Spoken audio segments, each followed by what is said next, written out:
Hey, welcome back, everyone. So, big news. Trump has finally made his comeback, and he did his first big speech since leaving office today. Um, I want to go into it. I'm going to go over a couple stories, but I also want to touch on something that I actually haven't seen anybody really mention, which, in my opinion, is the biggest part of this entire speech. And I think for some, it might have been easy to miss what happened and why it actually mattered. I'll get into this in just a minute. I'm going to go over that. I want to go over a few stories that's happening in other parts of the world right now across the U.S. with big tech censorship and so on. First off, folks, good to see you here as always. I'm still here in Florida. Just finished up covering CPAC and going to be heading back to New York soon. And yeah, good to see you all here. Yeah, how you doing, everyone? Yeah, Kelly De Silva. Hello, how you doing? Yeah, thanks for being everyone. Dora Mubarak, thank you. Yeah, this is from Cameron Oliver. Hi, Josh from Montana. Thanks all you do. Yeah, good seeing you all here. And everyone I met here at CPAC too, you folks are great. Really enjoyed talking with you all. Someone gave me a nice mug, which I like quite a bit. Also some nice tea. Thank you. Yeah, you folks are fantastic. All right, folks. As always, I'm going to go over a few stories first, and then we'll be going deeper into. I'll go over a few stories first. Then we'll go over some questions. So if you have questions, leave them in the chat. I'll try to get to them. Also, if you haven't already, check out some of the interviews we published at CPAC. We've done a lot of really good interviews I think you'll like. I also spoke at CPAC. Actually spoke today earlier around 10:30, and then Trump spoke, I think, like 4-ish. I think he was a bit later. All right, but that said, let's jump into what Trump actually said at CPAC. Now, I have a story I want to go over with you all on this to kind of go over the details on it. But there's something he said there that I think is the biggest thing, and I haven't really seen anybody point it out. Right? So hear me out. Hear me out. All right, let me go over first just some of the basic coverage on it. Now, this Epoch Times here. It says Trump's CPAC speech, MAGA movement is, quote, far from over. It says former President Donald Trump's speech to the Conservative Political Action Conference, or CPAC, on Sunday pushed back against the current White House direction on COVID-19 lockdown orders, China, and socialism. And Trump said, quote, we all know that the Biden administration was going to be bad, but none of us imagined just how bad they would be and how far left they would go. Joe Biden has had the most disastrous first month of any president in modern history. Trump continued, I stand before you today to declare that the incredible journey we began together 4 years ago is far from over. Now, I won't go too deep into this. Basically, Trump said a lot of things he normally says. He talked about the virus. He talked about how what he did with the vaccines, rolling them out, how Biden really just kind of took the numbers Trump already had. Really, the margin for the vaccinations isn't really much higher under Biden than it was under Trump. He talked about some of the bad trade deals that Trump pulled out of, for example, the Paris Climate Accord. I guess he called it a trade deal. Talked about some of the different deals he pulled out of, which Biden has reengaged in. Talked about pulling out of wars, so on, right? All the normal topics, border security, voter integrity, really some of the basic topics. But there's something he said at the end that really hit it off. Now, real quick, with Trump, really, I think what people cared about the most today was that he made this reappearance. And really, when he first went up to give his speech, right, he first came up to give his speech, people stood and just did a standing ovation for him, really, like throughout they had that Proud to be an American song, clapping the entire time. He just kind of stood there and, just waited for everyone to finish clapping, basically. You could really feel how excited people were that Trump was back. It really felt like it felt exactly like he did when he was still president, in terms of his energy, in terms of how he was, in terms of how he was holding himself, in terms of the different statements he was making. It really felt no different, and he was calling out all the different things, right? All the different things the left is doing right now. Called them out pretty much piece by piece by piece. But for me, and a lot of it was kind of repeating what he said before. A lot of it's kind of stuff you expect him to say. And a lot of it's more just, him talking about pushing these new candidates to run for 2022, retaking the House and Senate. He suggested he's going to be running again for president. Didn't say it directly, but he said it in a way that really you would take it as almost undoubtedly he's going to run again for president.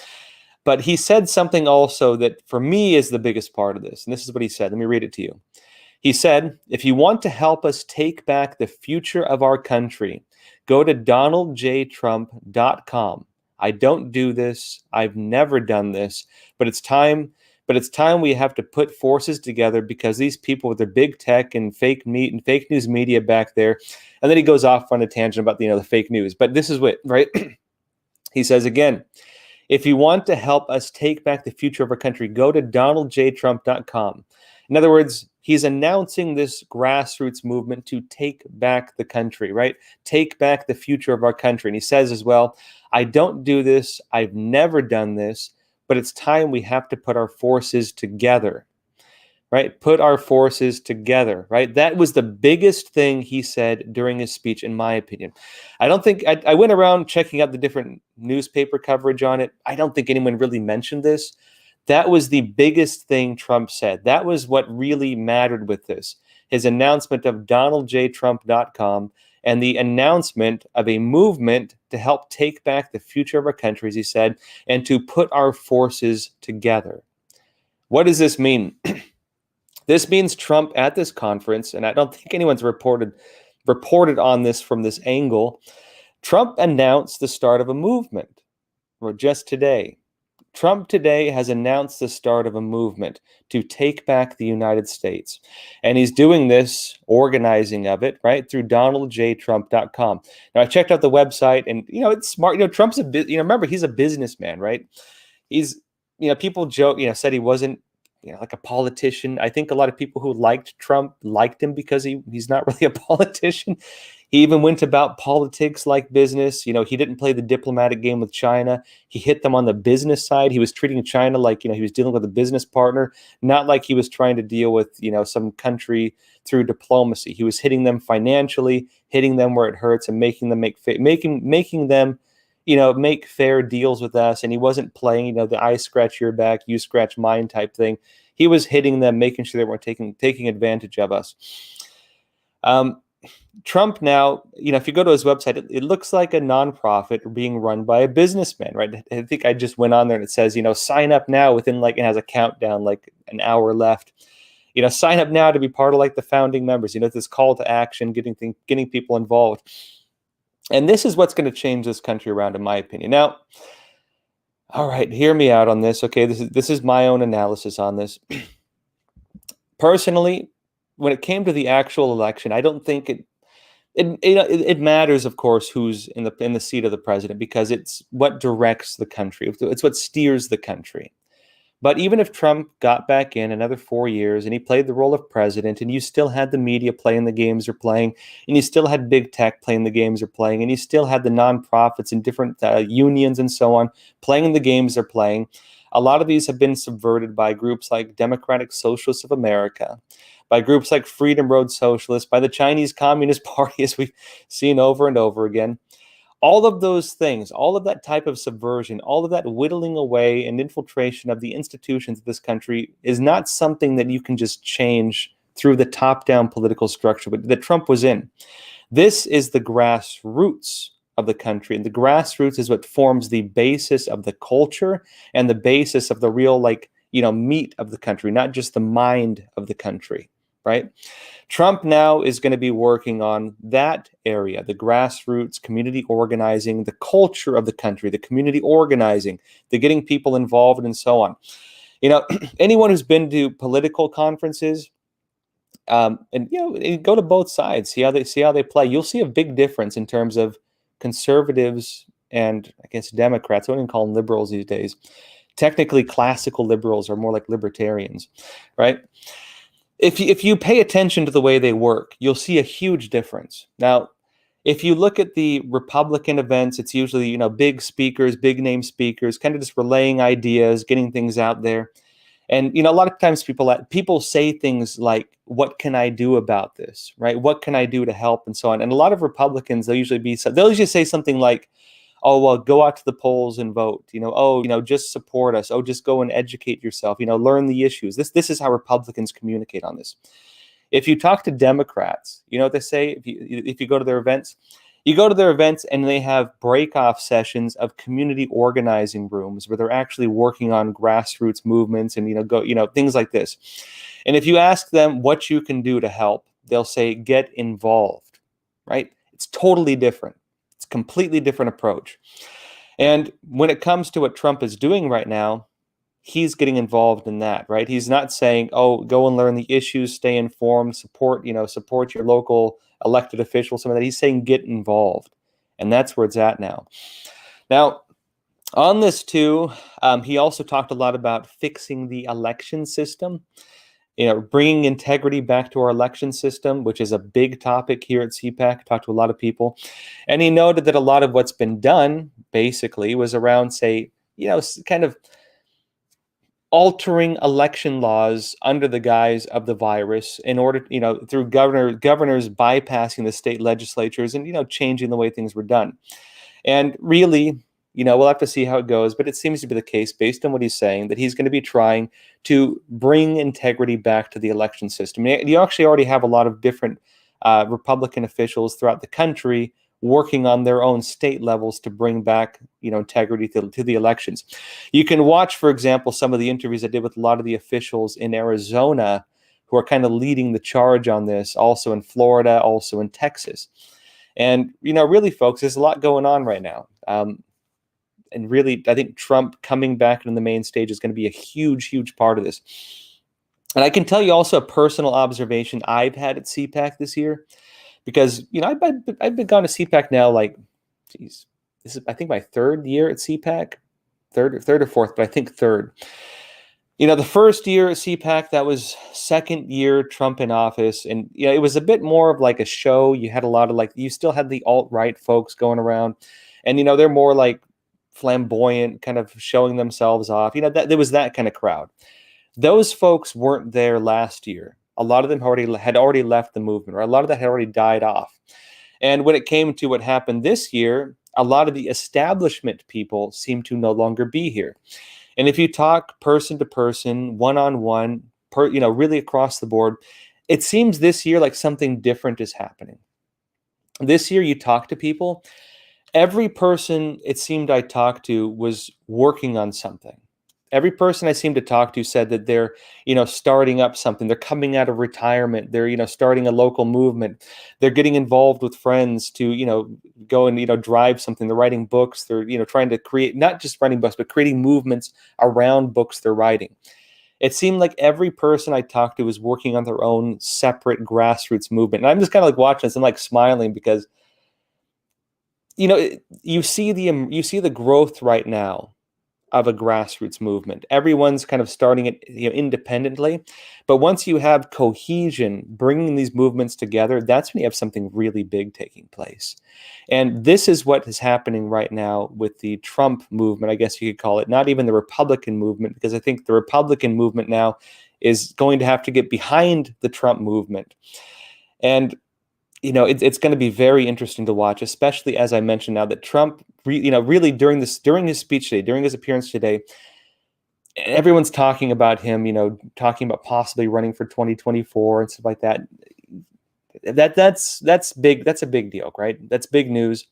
The biggest thing he announced today, again, is this grassroots movement. This DonaldJTrump.com, as you mentioned, movement. That is the biggest thing he announced today. All right, folks, let me go over a couple more stories, and then I'll go over some questions. One sec. Let's see here. I always keep my articles up on the side here. All right, so this is another kind of story around CPAC, right? Let me go into what's been happening around CPAC right now. All right, this is Epoch Times, another story. It says Hyatt Hotels, the one that's hosted in, defends hosting CPAC. It says, we take pride in operating a highly inclusive environment. And, good for them for not folding to cancel culture. But here's what happened, right? I'll read this a bit. It says, Hyatt Hotels responded to calls for a boycott over hosting the Conservative Political Action Conference in Orlando, Florida, saying it takes, quote, pride in operating a highly inclusive environment. And a spokesperson for Hyatt Regency Orlando in Florida told news outlets, quote, "We take pride in operating a highly inclusive environment, and we believe the facilitation of gatherings is a central element of what we do as a hospitality company." Now, they continued again, right? "We believe in the right of individuals and organizations to peacefully express their views independent of the degree to which the perspectives of those hosting meetings and events at our hotels align with ours." They say our own values support a culture that is characterized by empathy, respect, and diversity of opinions and backgrounds, and we strive to bring this to light through what we do and how we engage with those in our care. Now, let me go over some of what the narrative is, and I'll give you kind of some ideas on, some of my own analysis on this, right? Now, it says Hyatt received criticism, particularly on Twitter, for hosting the event, apparently because it's a conservative-leaning event, with some claiming it promotes, quote, white supremacy. I can tell you, I've been walking around all day. I'm seeing people of every race from many different countries. In fact, I was hanging out a lot with some of my Brazilian friends here, and also some folks from Korea. Those of you watching, you folks are great. I love you all. And also, folks from Japan. I mean, folks from everywhere. It's probably, well, it's very diverse. Let's put it that way. Yeah, and I don't know how to come up with that narrative, right? Although, I guess the narrative now with white supremacy is they're talking about people who like aren't white but are like white supremacy minded. I don't even know the language that they use for it these days. And now let's go into this some more. They said some also claim that CPAC would become a super spreader COVID-19 event, and the hashtag quote or hashtag boycott Hyatt trended for a period of time on Saturday. And you might have seen the reports also that someone looked at like the shape of the stage that they have, like the stage design they had, and it looks like a Jesus fish sign kind of. And they said it's a like Nordic rune sign that the Nazis used, and they tried making that into some big conspiracy about anti-Semitism. When I've been hanging out with like Jewish folks here like quite a bit as well. Actually, I was doing interviews. I wasn't able to make it, but I got invited like a Shabbat, dinner and stuff like that. I don't know how they came up with these narratives.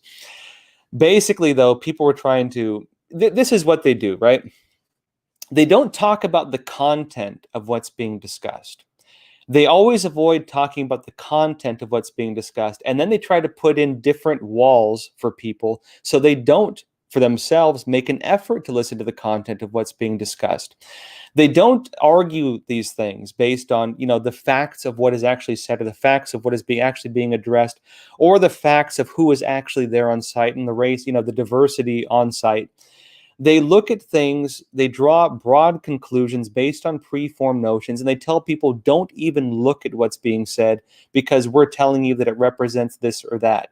They use these types of narratives not based on fact, not based on actual observation of what's being said and what ideas are being presented and who's actually present, but instead based on preformed notions, right? Preformed notions of the narratives they've already preformed and the, ironically, like biases they've preformed to encourage people to not even to not even like look at the information, to not watch what's happening, to not listen to the speeches, to not give this any attention whatsoever, right? This is this is how they form these narratives. It is a way of distracting people away from, actually, for example, tuning in and watching the speeches and seeing what's actually being said. They don't want people to actually look at the facts, right? That's the real truth of this. And meanwhile, as this was happening, oh, and by the way, too, actually out front, you actually had, a BLM Antifa protest. They were out there for a bit, apparently. I went out there to check it out today, and you had Trump supporters, both sides of the street, all the way down the block, both sides. And these were like nice people. I was walking down, people were like stopping me, saying hi. Only a couple, actually. Most people didn't really care. There was kids there hanging out with their families. But anyways, this is how it's being painted. This is how it's being painted right now. And meanwhile, look at this story, right? This is what's happening meanwhile. Another story here. While this is happening, right? While this is happening, hear me out. Portland rioters smash windows and harass diners, right? As this is happening. Rioters in Portland late Saturday smashed windows, vandalized buildings, and harassed diners. Video footage showed a group clad in black, dressed in the style favored by the far-left Antifa network, marching down the street, stopping to spray paint structures, break windows, and shout at diners. Videos also showed the crowd shining lights into apartment buildings as they marched. Random attacks, right?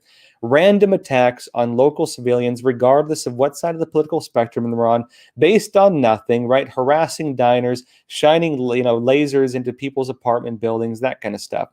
Some residents confronted the crowd from their balconies, while one woman, identified by a reporter on the ground as a tourist, got into a brawl with one of the marchers after wondering why the group was yelling at the police. The unruly crowd was roving around Portland's Peel District neighborhood.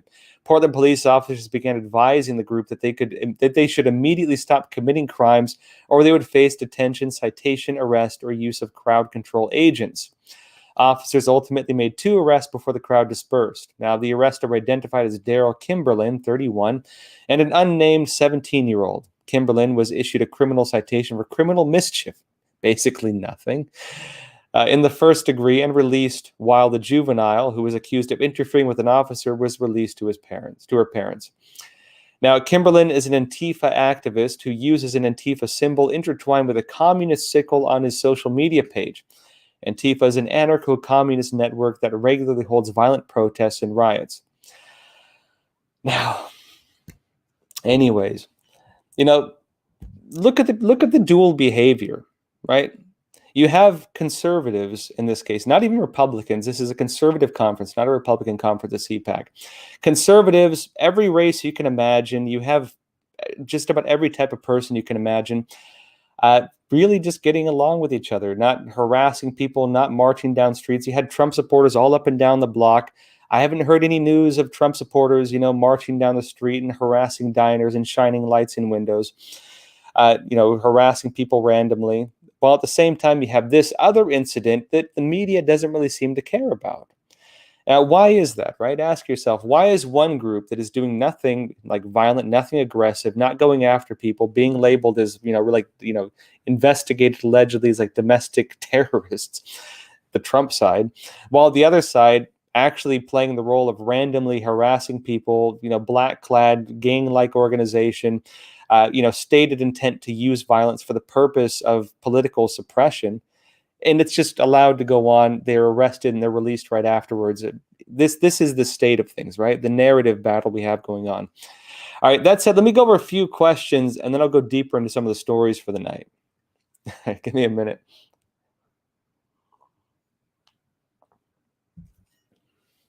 All right, see here. This is from Sir Christ. This is from Sir Christ. He said, what do you think about Trump calling out the Supreme Court tonight? I thought it was interesting. Now, basically, with the United States right now, okay, we've been talking for a while about whether the courts are actually going to hear these cases of fraud being brought to them. Again, we've mentioned you still have the Supreme Court set to hear many of the major cases, right?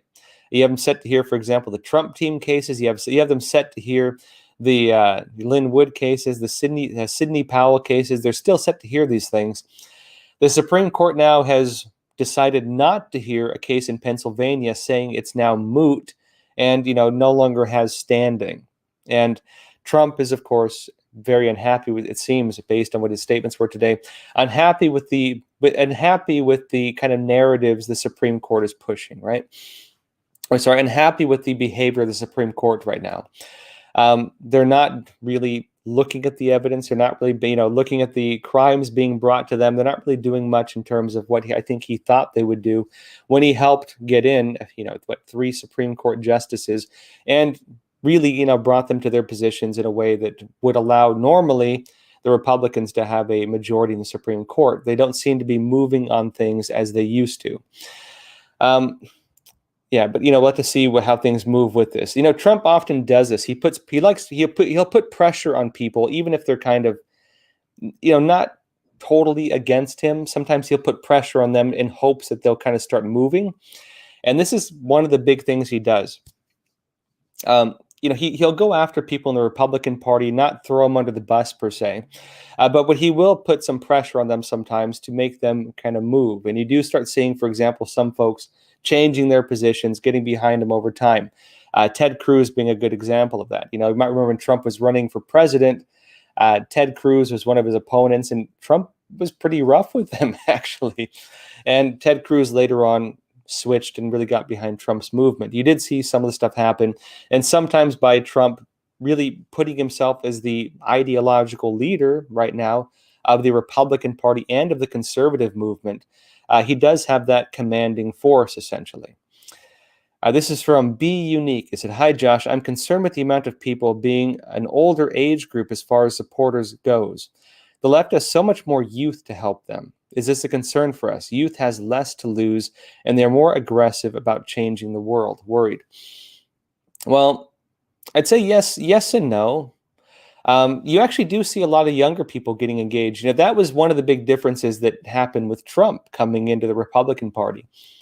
Prior to Trump, the Republican Party was like mostly old guys, and the extent of the narrative of the Republican Party was like lower taxes, support our military, support our wars under Bush, free market economy, open, free trade, and that was like the Bush era Republicans. You had a lot of older people there, not a lot of interest among younger people, and they were still able to win elections even based on that.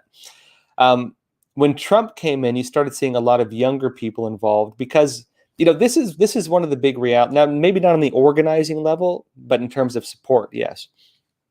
And one of the reasons for this, I'd say, is because, younger people, they tend to rebel against the people who are in power. They tend to rebel against the authority. And really, when it comes to schools, which side of the political spectrum is really commanding the force of putting restrictions on kids, right? Which one is saying that you're, guilty of crimes based on the color of your skin, regardless of what you've actually chosen to do with your life, right?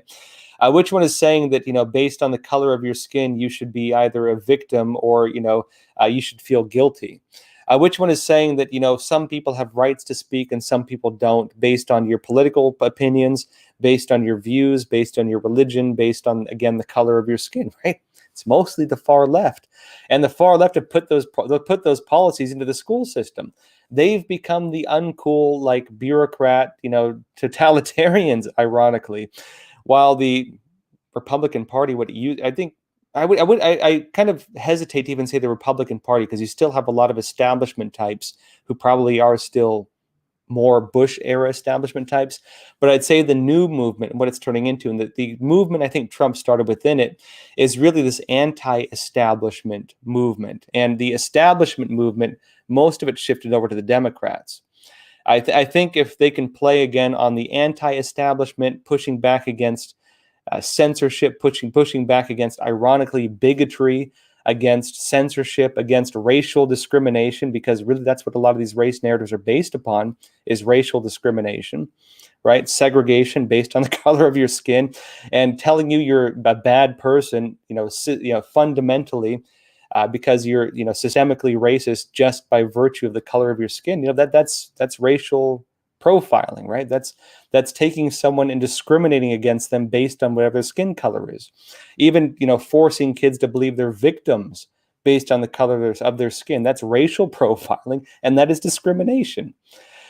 Kids are seeing this, and a lot of them don't support it. And if they want to rebel against it, what do? They go for the guy who they see as, quote unquote savage, right? The guy who calls them out and makes fun of them, and, really just takes these authoritarians and drags them through the coals, which is Trump.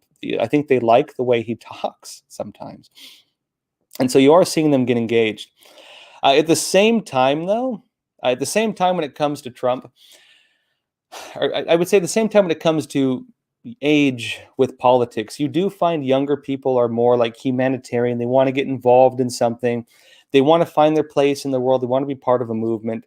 And really, the Democrats, the left, they do cater more to that. And so you do find a lot of people when they're younger, they are Democrats, and when they get a bit older, and they become more conservative. Like I was a Democrat for, like, when I was 18 or 17 to like 20. It's like, kids do that. You know what I mean? Because the narratives tell them it supports humanitarianism, supports human rights, and these things. That's the basis of that is the basis, right, of the narrative, and that's what kids are often led by. And so you see this shifting, I think, though. Let's go next question here, then I'll go over more stories. Let's see here. All right. Sorry, I'm having trouble keeping track of all of them. All right, this is from Moonwalker. You say, considering how many people stabbed Trump in the back toward the end of his presidency, do you think he could get trusted people if he were to be reelected? I think he does, and I can tell you what a lot of people are saying about Trump right now, which is really interesting. This is one of the big observations. What you find right now, talking to people here, is a lot fewer people are talking about, fraud and stuff like this. Now they're talking more about what can be done, what did we do wrong, where did we not engage, and that's where people are discussing right now. One of the big mistakes a lot of people are saying Trump made in his presidency, right, the whole 4 years, was that he thought he could save the institutions by playing within the institutions, right? He thought he could bring in elected bureaucrats just from the Republican side and think that by bringing in the elected bureaucrats from the Republican side, that they were on his side and they play according to, the new push that he was making, without realizing that, if you're in the system, typically you're part of the system because you're already playing the game. If you're in, not all of them, right? But for a big part of it, if you're in the system, if you're a high-ranking banking guy, high-ranking Fed guy, high-ranking military officer, a lot of times, you've played the system. And not all of them. I don't want to throw them all in that. But, typically the way you rise in ranks is by playing the system, and you stay in it for a long time by playing the system. And he put people in positions who are part of the system. Big finance, big business, big tech, big government, even the military industrial complex type guys, and all of them backstabbed Trump. Even like James Mattis. I didn't see James Mattis. I was a big fan of him early on. I never thought that he would betray Trump like he did. I never thought a lot of them would, actually. And I think even Trump himself was shocked by that. I think even Trump himself really didn't expect some of the people turning on him towards the end who did.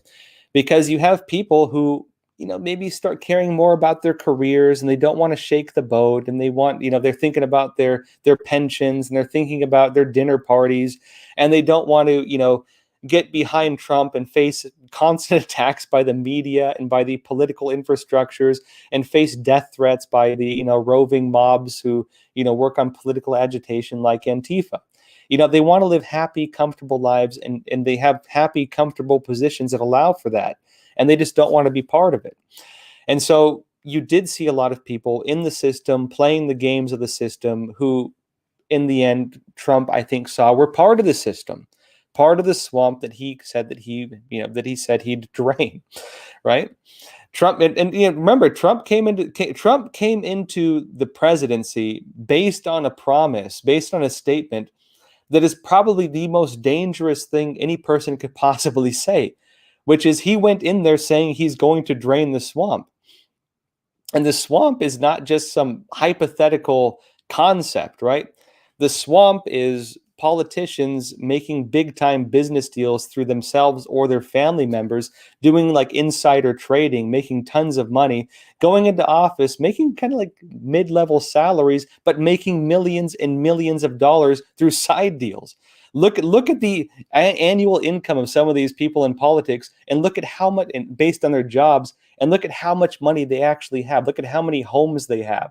And, you start wondering, okay, where are they getting all this money from if they're only making X amount of money a year through the normal jobs, right? It's because they have side hustles. And, if you're talking about draining the swamp, you're really talking about taking all that away from them. You're talking about taking away the slush funds, like this, COVID-19 deal that, like 6% of it actually go, $1.9 trillion, like 6% of it actually goes towards things even related to the virus. Money going to places, and there's no systems of oversight to even make sure that it's being used for the things they claim it's going to be used for, right? Money going to places with no systems in place to make sure it's being spent, in a feasible, reasonable way that is actually making good use of taxpayer money. Payoffs to other countries, right? Bailout deals to big corporations who a lot of these people involved in this have friends or family or themselves tied to through investment. This is the swamp. And if Trump is going in there saying he's going to get rid of the swamp, that means every single person who's been playing this game, and there's a heck of a lot of them, he told them, I'm about to take away all your special interest and all the money you've been getting from. How do you expect them to react? And sure enough, you saw how they reacted, right? You know, look at the last 4 years, and you can see how they reacted. And of course, that I think really defined what Trump went through and the attacks he received. And the irony of it too is, he went in there talking about fighting the establishment. And the funny thing is, you have a lot of kids who support socialist ideas, and I've even kind of debated some of my friends about this. I have good friends. One of my good friends is a socialist, and I was talking to him, and he's like, "Oh, the government's the biggest protector we have." I'm like, "Okay, like, how many people have been killed through democide over the last 100 years?" Right? How many people have been killed by their own governments over the last 100 years, specifically by the system you're supporting? What, 100 million to 150 million people, and you're saying that's the biggest protector we have? And then they jump into, oh well, it's the big corporations and big businesses and things like this we need to fight against. I'm like, well, dude, you realize the big corporations and big businesses and big finance and Wall Street, that's all supporting the policies that these folks are promoting. Why is that? And this is unfortunately where a lot of things are at, and people don't put two and two together with a lot of these things, unfortunately. All right. Anyways, let's go over some more stories for the night. Let's jump on the next one here. All right, interesting one here. Speaking of cancel culture. All right, it says here, Harvard Business School cancels event on cancel culture, according to event speaker. And this is about James Lindsay, co-author of Cynical Theories. And I interviewed James Lindsay. You should check out the interview I did with him. He's a fantastic speaker. Really, really knows his stuff about the history of communism. But hear me out here. It says the Harvard Business School Club of New York canceled its upcoming event about cancel culture, coming after complaints were lodged about the topic, said Dr. James Lindsay, one of the speakers at the event. And he said this, I wrote on Twitter, I had been invited to speak for the Harvard Business School Club of New York about Cynical Theories, his book, and became somewhat upset that and because someone was upset that I exist, they changed the moderator to their chief equity officer, Hemali Desani, and then when I didn't back down, canceled the event. Now, real quick, Lindsay told Breitbart over the weekend that the event was canceled after the school alleged that it, quote, did not align with their goals, while a Harvard spokesperson told the outlet that, quote, although we welcome vigorous debate and different points of view, we have decided not to offer this program since it is not consistent with the objectives of our organization. Harvard did not respond for a comment, but what do you have here? An event on cancel culture was canceled by cancel culture. This is the inception level of cancel culture we're into now, that even cancel culture events to educate about cancel culture are being canceled by cancel culture. Anyways, the irony, it's like irony on top of irony. But the real irony of this, though, is that when they do this, technically they give more weight to the narrative that cancel culture is real. Had they held this event on cancel culture, it would have been a few college kids who maybe get to engage in open debate and discussion, about cancel culture. And the kids there may have heard other viewpoints. Now here's what happens. Every kid who registered for that Harvard event, right? And this is the backfire with these systems, right? The duality with these systems. Every college kid who registered for that event, right, to hear about cancel culture, whether they're on the left or the right, saw for themselves, because of this, the reality of cancel culture. And you know what? Experience speaks a whole lot louder than just reading a book or hearing someone talk to you. Experience is what really nails things down and really changes things, right? The telling of stories. And that's what happened to every kid who was registered to see that. Every kid who was registered to see that maybe wanted to say, okay, is cancel culture real? And they registered for this event that they wanted to hear. And then they're told, you're not allowed to hear this event about cancel culture because we decided to cancel it because these folks who support cancel culture decided you should not be allowed to hear it. And every one of them, I guarantee you, got to see the reality of it, and they're reassessing their views on it. This is one of the funny ways, well, not funny, but this is one of the ways that this type of behavior actually can have an opposite effect. This type of behavior where they try to shut people down tends to not make people like look at themselves and be like, oh no, maybe I shouldn't engage in cancel culture in the future. No, it makes people double down and realize that this can affect you, that this is real, this is something tangible, this is something you can feel and that impacts actual lives. The canceling of a cancel culture event. All right, let me go over this next story real quick because this ties into it. All right, hear this out. It says Boston halts advanced learning program because too many Asian and white students. Listen to this. Boston public schools are halting a selective program for high-performing kids in grades 4 through 6 because of a lack of racial equality in the makeup of the student population, local media have reported. The program, known as Advanced Work Classes, will be paused for a year, reported PBS affiliate WGBH. And this is what the superintendent told the outlets, quote, there's been a lot of inequities that have been brought, right? Equity, right? Inequity, equity, right? Not equality, equity. There have been a lot of inequities that have been brought to the light in the pandemic that we have to address. There's a lot of work we have to do in the district to be anti-racist and have policies where all of our students have a fair shot at an equitable and excellent education. I'll get back into that in a minute because I want to explain that a bit, right? According to the school district's website, the AWC is a full-time program that provides an accelerated academic curriculum for highly motivated and academically capable students.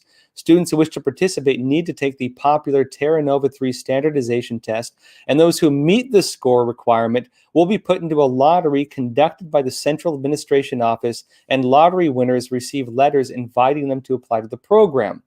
Now, last fall, 453 students received invitations, 143 students applied, and 116 enrolled for this year, the officials said, reported WGBH. And the decision to pause the AWC, this program, is based on a district analysis of the program, which found that more than 70% of the students enrolled were Asian or white. By contrast, the Massachusetts state analysis of the BPS suggested that out of the district's 48,000 students in school year 2020 to 2021, 42% are Hispanic, 29% are Black, and 15% are white, and only about 9% are Asian. So let's hear this out, right? They're saying there's a lot of work we have to do in the district to be anti-racist. But in the very act of closing down this program, what did they use as the basis? They used the race of the students as the basis to cancel it because they looked at it and they said, oh, what is the color of that kid's skin? What's that? What is that kid's racial background? And there's too many of this race and too many of that race, racial discrimination, right? Too many of this race, too many of that race, shut it down. They shut it down based on discrimination. They shut it down based on racial discrimination because they didn't like the fact that there weren't more people of a race that they wanted in there, right? And this is what you have with equity. It is not equality of opportunity where everybody's given an equal opportunity, right? Everyone can apply to the program. I'm sure the program doesn't look at the color of your skin, which seems to be where they're moving with this, right? Doesn't look at the color of your skin. It looks at the quality of your character and what you're capable of, what your output is. And based on that, lets kids in based on what they've achieved. Now, that is equality of opportunity. Equality of outcome means that regardless of the effort you put in, right, no matter how much effort you put in, the outcome should be the same. And so isn't that discrimination and then the basis for determining which ones are allowed in is based on racial divisions. So, sorry, little Johnny, but because of the color of your skin, we're not going to let you into this program. Is that not racial discrimination? If a kid applies himself, pushes himself or herself, right? Pushes himself and gets into the, gets the qualification for this program and is told, well, sorry, but you're just too dang white, little Johnny. You're not allowed into the system because, unfortunately, because of the color of your skin and your racial background, we just can't let you into this.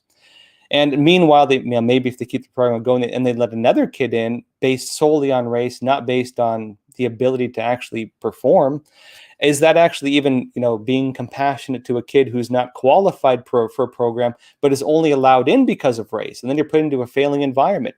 How does this make sense? In other words, rather than give people something to aspire towards, rather than set a bar for people to try to reach, right? They're lowering the bar and they're saying, okay, nobody can achieve this because, by basis of race, we should not even have this in the first place. Now, aside from being based on literal racial discrimination, because they're categorizing people on race and discriminating based on race, in terms of this, and this is discrimination, right? By the book discrimination based on race, discriminating based on race. Aside from all of that, this is also a good analogy of how these systems work. They are not the uplifting of society. Socialism does not work by uplifting people. It does not work by, taking someone who's down and teaching them to improve themselves, giving them a reason to improve themselves, give them something to aspire towards. It means taking people who are successful, who've pushed themselves, who applied themselves, and tearing them down so that they are equal by tearing them down with those who are, maybe can't move up in the system well enough.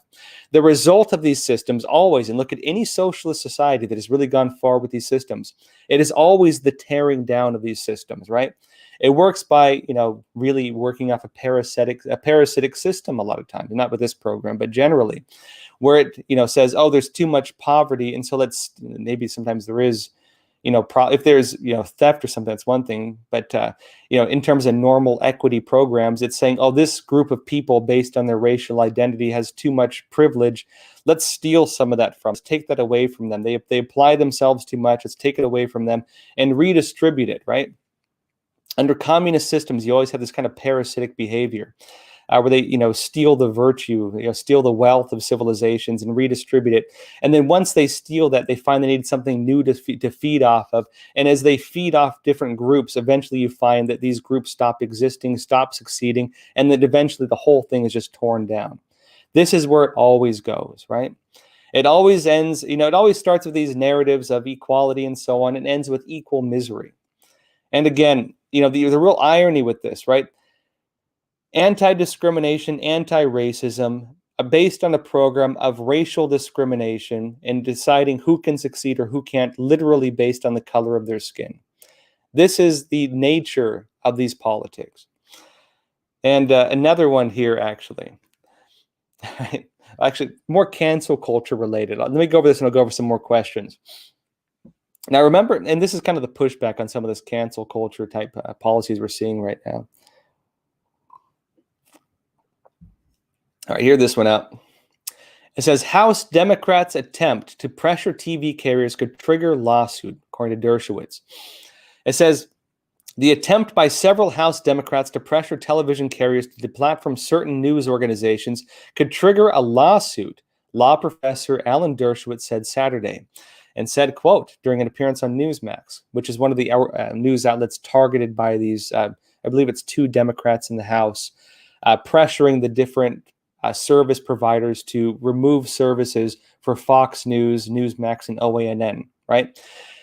Basically, politicians encouraging big business and big tech to violate the First Amendment because they can't do it through law, right? So they're encouraging big tech to do it for them, to censor political voices that they don't like.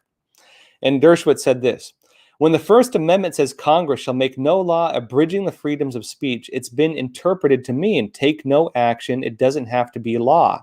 The First Amendment applies to presidents, to governors, to mayors, to anybody who can abridge the freedom of speech. And I think these letters abridge the freedom of speech. Now, Representatives Jerry McNerney and Anna G. Eshoo, both Democrats from California, sent a dozen letters to 12 different carriers this week, urging them to deplatform or otherwise take action against Fox News, Newsmax, and One American News. for allegedly spreading misleading information about the January 6th Capitol breach and the COVID-19 pandemic. Now, this is, we could talk a bit about Dershowitz's analysis on this. He says, when the First Amendment says Congress shall make no law abridging the freedom of speech, it's been interpreted to mean take no action. It doesn't have to be law. And he's claiming the First Amendment applies to presidents, to governors, to mayors, to anybody who can abridge the freedom of speech. Now, there's different levels of analysis on this. And I know that, there's constitutional lawyers and debates on this and so on, right? Let me go over just a bit of this. Now, funny enough, because I think censorship is on their side right now, what used to be the marches for free speech during the civil rights movement and so on was more on the left. Now you actually have it more on the right. And Democrats are now the ones typically standing up for censorship. They're the ones really pushing for these policies. And Republicans are the ones saying, no, you can't censor free speech. Now, with the current acts of censorship we're having through big tech, a lot of conservatives are wondering what can be done about it. And they're pushing back through many different ways. You have local officials. You can watch some of the interviews I've done on it, which have been very informative over the past few days, some of the interviews on this, which are very informative. The basic narrative right now from the left is this. They say these are private companies, right? Private companies that have the right to choose which opinions they keep on their channels and which ones they do not. They have the right to censor if they want to, right? A newspaper, if you get an op-ed from someone, you have the right to reject it if you don't want to publish it.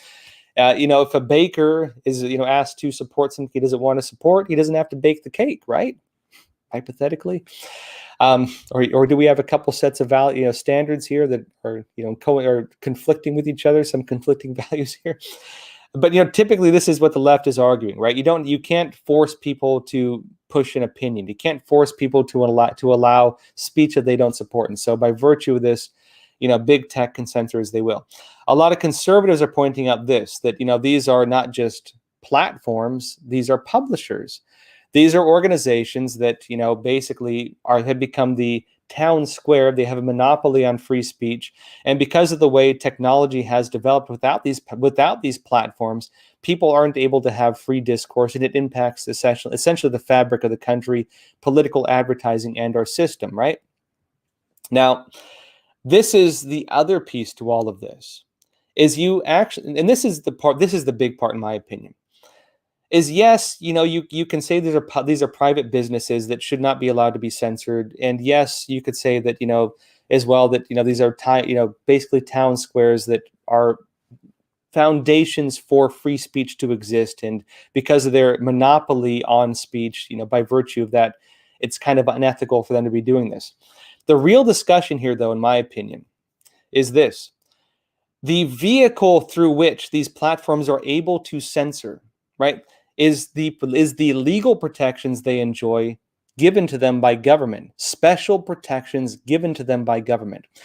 The vehicle they're using for this it's like Section 230 protections, a special protection granted to them by government. In other words, it is the government interventionist policy that allows them to censor. And so if it's the government policy allowing for the censorship, then is that government policy itself not violating the First Amendment, right? Isn't that government policy special privilege given to these big tech companies itself working as a vehicle to allow them to violate the First Amendment? Should not that be something pointed out when it comes to these debates? And in addition to this, remember as well, these big businesses get a whole lot of money from government, whether it's political advertising, whether it's messaging, whether it's data sharing programs, whether it's agreements they have for the emergency broadcast system, whether it's other programs they have of data sharing, data purchases, so on, right? Or, for example, the interesting fact, in addition to all of this, right, that you have here government officials basically using big tech as tools for censorship. In other words, using their positions in power to encourage tech companies to censor on the behalf of government, under possibly, it seems, the threat that government may come after them otherwise. Meaning what? Coercion. Meaning a crime. Now, we'll have to see how this goes going forward. I have actually spoken to some folks. In fact, I ran into Jack Posobiec of OANN and had an interesting conversation with him about this. He believes that basically they're backing off of this because they don't think the Democrats don't think they can win this debate. And keep in mind, this isn't all the Democrats. This in particular, this one story is 2 Democrats in the House, pushing for this. And so it does seem they're backing off of it, but it does tie to a broader debate right now in our society over the legality of this type of censorship. And as I mentioned before, the vehicle that allows this censorship is a government policy that itself is basically giving the ability of these companies to violate the First Amendment. It is these government policies that are working as the vehicle to violate the First Amendment. Yeah, and real quick, Guts Berserk, he said, sounds like fascism to me. And this is the irony of it. While you have all these news outlets saying that CPAC is fascist because the shape of the stage looks like a fish that ties to a Nordic rune that ties to the Nazis, right? It's things that most people have never even seen or heard of before, right? In terms of actual practice, in terms of actual policy, what defined fascism, right, was the partnership between big corporations and big government. Meaning that, if you look at this, cohesion between big corporations and big government working together on totalitarian policies, that's fascism. And that's what this isn't. That's what we're watching right now through these programs. They are practicing fascism, actual fascism, by definition of the actual technical terms of how the systems function, right? If you go back and actually read about the policies they had, this is fascism. And meanwhile, the folks supporting this themselves are calling other people fascists. I mean, the double think, right? As Orwell would call it, the double think, where people can hold 2 contradictory thoughts simultaneously, thoughts that contradict each other, and not realize that their 2 notions are self-contradicting and never put 2 and 2 together, is mind-blowing sometimes. All right, let's go over a few different questions here. This is from Christine from Kansas. He said, why has it been that virtually all of the big tech social media barons like Zuckerberg and Dorsey are leftist? Well, as a lot of people point out, maybe it's because it's about power, not about the actual policies they claim to support. And those of you who watched my speech today at CPAC, and those of you who haven't seen my speech at CPAC today, I spoke on a China panel a few hours before Trump went on the stage. Check it out. We actually have the video of my CPAC speech. I was part of a panel again. We have that video on Crossroads. I encourage you to watch it. It's about 15-ish minutes. It's pretty short.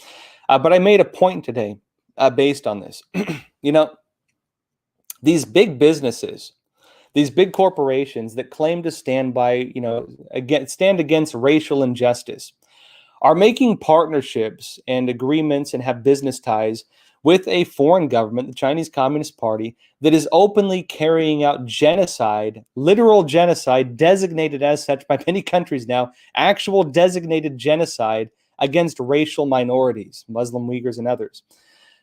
These organizations that are calling out America, right? These big tech organizations, big businesses that are getting behind these policies, trying to criticize the foundations of America because they talk about the history of racism, are themselves engaging in slave labor, actual slave labor as we speak, with the Chinese Communist Party. And those that aren't directly engaged in it, and there's a whole lot of them from big motors, GM and so on, big motor industries to the fabric industries to shoemakers, and so tons of companies. Aside from the ones directly involved in actual literal slavery taking place as we speak, a lot of them, even just being in China, are supporting that by virtue of supporting a regime that currently practices slavery, right? Now, why are these organizations doing this? Maybe it's because they don't actually oppose racism. Maybe it's because they don't actually oppose racial discrimination and persecuting minorities and oppose slavery when they're supporting a regime engaging themselves sometimes directly in business of racial discrimination, genocide, and slavery. Maybe it's because they don't actually care about these things. Maybe it's for another reason, which is maybe they want to use their power to restructure things to give themselves more power. Maybe it's because they want to get a bunch of money through their business deals.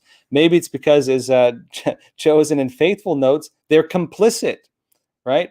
That they become complicit through these ties. Maybe it's because, we watch them going against the values they claim to hold in very, very extreme ways.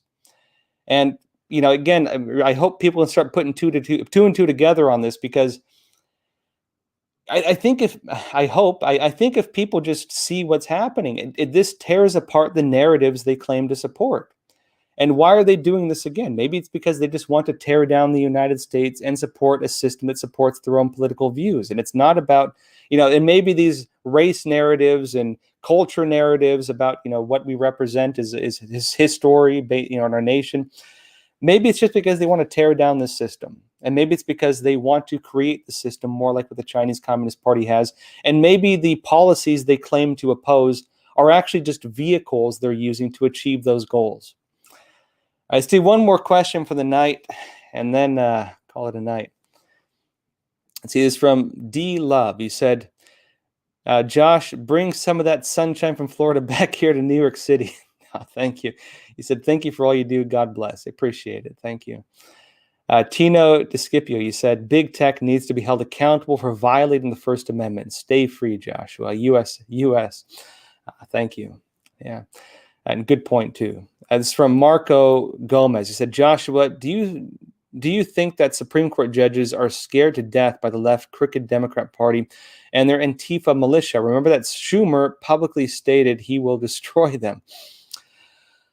Hard to say. I think some of them are definitely afraid of the cancel culture and the woke mobs and the violence that, threats they face. You even see, for example, that the lawyer who represented Trump in the impeachment trial, he and his family are under threat right now, and they had to go into hiding. Even if you're a lawyer right now and you're representing cases that, and you're just on the wrong side of the political spectrum, these folks will come after you. They threaten you. They threaten your family. Even your kids are not safe from their threats. And meanwhile, the same politicians pulling the strings, right, little like they're puppet masters, pulling the strings of these violent agitators, are themselves claiming that they feel threatened because protesters came to their door. And again, this is just where things are at, unfortunately. I'll do one more question here. This is from PM Lass. Sorry, it's from Last question. He said, Josh, serious question. How will any of the grassroots efforts by good people even matter if we continue to vote in the manner we have, in the election systems, of course? I know a lot of people are concerned about the integrity of the election systems. Keep in mind, so a lot of the areas where election laws were changed, right, were done in areas where you actually have Republican state legislatures, meaning that the governor had to bypass the state legislature using the virus as an excuse and a vehicle to do so. And there's local lawsuits, local political movements in place to basically pressure them to change that.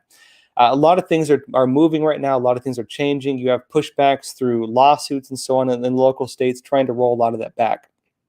Now, the other side of it is, of course, there's audits going on into the machines. And, for example, Arizona, we'll have to see how that turns out. They did, for example, win that lawsuit, the initial stage of it, to let that go forward in Arizona just recently. And we'll have to see what comes out from that. And this is the full audit, not the Maricopa, basically invite the guys to come just, say the things turn on type audit. You have, for example, different movements in different states pushing back and actually doing assessments and evaluations of the election. And you had, for example, in Virginia, a determination that things were done illegally. You had, for example, in New York, a determination things were done illegally, and it flipped one of the House seats from Democrat to Republican. You have things happening right now. In terms of where things need to go, Trump's big push again, and by 2022, is to take back the House and Senate, and that's not a lot of seats. That is, the Democrats are ahead by 5 seats in the House and 1 seat in the Senate. That's not a lot of seats. They don't need to win a whole lot of seats to turn this around, and that really Trump putting his weight behind candidates is going to be interesting. Now, keep in mind the Democrats, I wouldn't even say the Democrats, the left in general, because I'd say there's a lot of people in the Democrats who are really, grassroots level at least, who aren't part of the system. The far left. You have 3 different layers of how the system works. You have the political layer, right? The politicians. You have the people who get behind and place the politicians, who train them, work, write their policies, get behind. There's a whole system behind the politicians, right? You don't have AOC working, herself. There's a whole team behind her. You don't have some of these other folks working by themselves. There's a whole team behind them. And then you have the grassroots that drives, the voters and drives the registration, the voter registration, and gets people protesting and campaigning and so on, right? To run things, you need all three levels of this. Now, Democrats, they have political control. You have the Soros model that works at the political level, the grassroots level, and the placing of politicians, financing their campaigns, so on, and other groups as well, not just him. And then from the grassroots, you have Democratic Socialists of America, you have Freedom Road Socialist, other organizations that work heavy on that level. Republicans aren't really engaged on the grassroots. They're not really engaged in community organizing, things like that.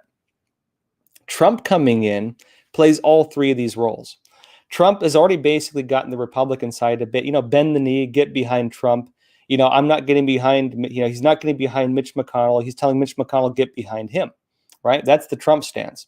Trump is saying, I basically run the Republican Party. If you want to stay in it, get behind me, or we're going to vote you out. That's what he's saying. He has that control at the top. In the mid-level, he's going to start getting behind candidates, pushing their campaigns, placing candidates, helping their teams, mid-level. And on the low level, he's now talking through his office of the former president, community organizing. He's talking about grassroots organizing, and he's announced again this donaldjtrump.com website. I believe it is, right? Yeah, donaldjtrump.com website to engage in this.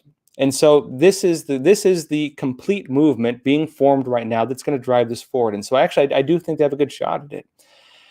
All right, folks, that said, I'm going to call it a night.